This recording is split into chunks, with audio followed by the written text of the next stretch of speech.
এই জায়গাটি দেখতেছেন, এটা শুধুমাত্র এখানে যে তারা মানুষরা কাজই করে সেটি না, এখানে তারা কিভাবে থাকে, তাদের বসবাস কত কষ্টের, তারা কোথায় বসবাস করে সেটি আজকে আপনাদেরকে দেখাবো। বাইরে থেকে দেখলে মনে হবে এটা কোনো ঘর না, কিন্তু দিনের পর দিন পরিবার নিয়ে মানুষ এখানেই থাকে। নাম কি? ওর নাম তাইয়েবা। দেখতেছেন কি সুন্দর হাসি।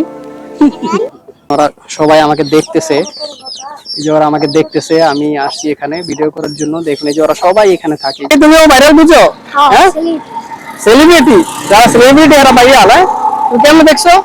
আমি জানি। তো গাইস, এটি হচ্ছে একটি নদীর পারে একটি ইটের ভাটা, যে ইটের ভাটাতে অসংখ্য মানুষ শ্রমিকরা এখানে কাজ করে, যাদের এখানেই থাকা হয়। তো আপনারা যেখানে থাকেন সেই স্থানটি থেকে একটু যাওয়া যাবে? মামা থেকে পারমিশন নিলাম যে তারা কিভাবে থাকে, কোথায় থাকে, তো সেটি আজকে আপনাদেরকে দেখাবো। হ্যাঁ, অসংখ্য শ্রমিক এখানে রয়েছে যারা এই বস্তিতে থাকেন। হ্যাঁ, ওই যে মামারা রয়েছে তারা এখানেই থাকেন। তো আপনাদেরকে দেখাচ্ছি, এই যে দেখতেই পাচ্ছেন এই যে মামারা রয়েছে তারা এখানে থাকে। তো তাদের ঘরটা আজকে আপনাদেরকে দেখাবো, তারা কিভাবে এখানে থাকে। যে মামারা নিয়ে যেতেছে আমাকে দেখানোর জন্য। দেখতে পাচ্ছেন যে পলিথিনের নিচে তাদের এই যে রান্নাঘর, তারা এই রান্নাঘরের ভিতরে তারা এখানে রান্না করে। দেখতেই পাচ্ছেন কত সংগ্রামী জীবনযাপন তারা এখানে করতেছে। খুবই মানে অভাবনীয় একটি বিষয়। এই যে দেখতে পাচ্ছেন, এই যে আমি ভিতরে ঢুকতেছি, এই যে মামারা এখানে থাকেন না? আচ্ছা, না সমস্যা নাই, ঠিক করতেছি। এই যে মামা থাকে। কজন থাকেন আপনারা এখানে? মানে এই ঘরে দুইজন থাকেন? আমরা প্রথমে আপনাদেরকে যে বস্তিটি দেখালাম সেখানে বিস্তারিত না দেখাতে পেরে আমরা আরেকটি বস্তির দিকে যাচ্ছি। এখানে শ্রমিকরা তাদের পরিবার নিয়ে থাকে, সম্পূর্ণ দেখাবো আপনাদের। কিসের ড্রাম আঙ্কেল? এটার মধ্যে কেরোসিন? এটা কি ওই যে মেশিনটা যে চলে? আচ্ছা আচ্ছা, ওই যে মেশিনটা যে চলে, এটা সেই মেশিনের তেল।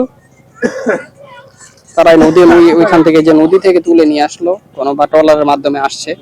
এই যে মামারা দেখতেছেন এই ঘরে তারা থাকে। দেখুন নদীর পারে এই ঘরটি তাদের। এই কনকনে শীত ছিল কিছুদিন আগে বাংলাদেশে, তারপরও এই কষ্টের মাঝে তারা কত কষ্টের জীবন যাপন করে, বলতে গেলে একটি সংগ্রামী জীবন তাদের।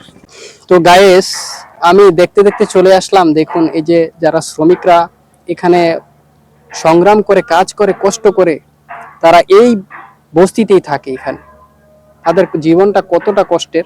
দিনরাত পরিশ্রমী এই ব্যক্তিরা দেখুন এই নদীর পাড়েই তারা বসবাস করছে। এই সামান্য এই কুড়ে ঘরের ভিতরেই তাদের বসবাস। তারা কি জরাজীর্ণ জীবনযাপন করছে এখানে, তা সত্যিই অভাবনীয়। গাইস, দেখতেই পাচ্ছেন এই যে বাচ্চাগুলো, ওরাও এখানে থাকে। মা বাবা যারা আছে তারা এখানে কাজ করে। তারা কোথায় থাকে?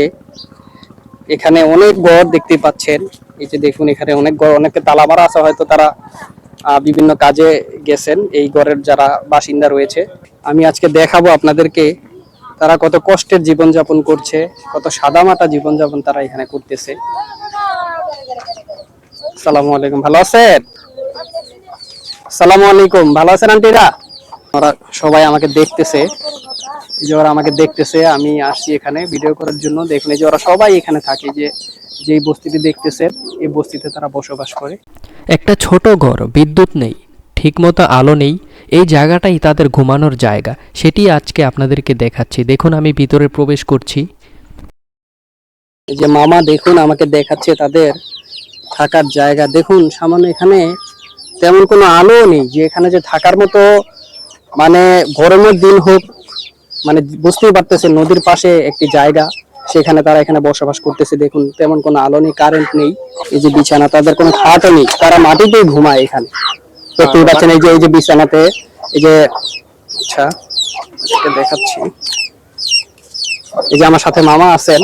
মামা, কয়জন থাকেন আপনারা এখানে? আমার ছেলে, আমি আর আমার ওয়াইফ, আমরা তিনজন থাকি। আপনাদের এই ঘরে তিনজন থাকেন? হ্যাঁ, আর ছোট মেয়ে আছে। ছোট একজন মেয়ে আছে তারা চারজন থাকে এই ছোট্ট ঘরটিতে। দেখতেই পাচ্ছেন এই ঘরটিতে কোনো আলো নেই। হ্যাঁ, তেমন কোনো মানে কোনো কারেন্টের কোনো নাই, বিদ্যুতের কোনো ব্যবস্থা নাই এখানে। দেখতেই পাচ্ছেন থাকলেও খুবই মানে অন্ধকার, খুবই জরাজীর্ণ অবস্থা। তাদের কত সাদামাটা জীবনযাপন তারা করতেছে। দেখুন এই যে বস্তি যেটাতে রয়েছে, এই যে এখানে তারা থাকে এই শ্রমিকরা।